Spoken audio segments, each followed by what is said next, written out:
पलवल शाह, ये सवाल आपसे भी है, ये मामला 3 या 4 इंडिविजुअल्स का पूरी फौज में से, तो क्या तहकीकात हो सकती हैं या नहीं हो सकती? देखिए, तो फौजी बेहतर बता सकती है, उनका मुझे इल्म नहीं कि अंदर तहकीकात का क्या तरीका होता है।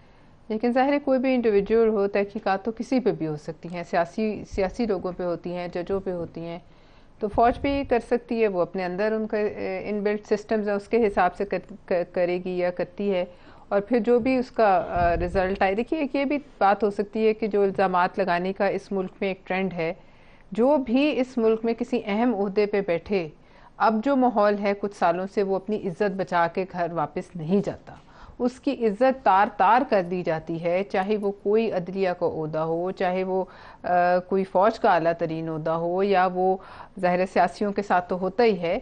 लेकिन ये नया ट्रेंड है कि यहाँ जो बैठेगा वो जब जाएगा तो उसके साथ वो होगी कि वो शायद उसे दोबारा लेकिन जनरल मौका मिले तो कमर कभी जावेद ना। बाजवा के खिलाफ जो इल्ज़ामात आए थे ना, मेरी उनके जो बच्चों के ससुराली थे उनकी भी जायदाद उनके खाते में आ गई थी, तो मेरा ख्याल यह है कि जो उनकी एक्सटेंशन थी, इट वाज सो कंट्रोवर्शियल, जिसको एक्सेप्ट नहीं किया लोगों ने, तो उन्होंने उनके बच्चों के ससुरालियों की जायदाद भी जनरल देखिए, कमर नहीं, जावेद मैं बाजवा आपसे से अर्ज जोड़ कर दी, रही हूँ कि which is not fair, which is which not is not fair. और फेयर। अगर किसी के ऊपर एक गलत इल्ज़ाम है, ये भी हो सकता है कि फौज एग्जोनरेट कर दे, उनको ना सबूत मिले।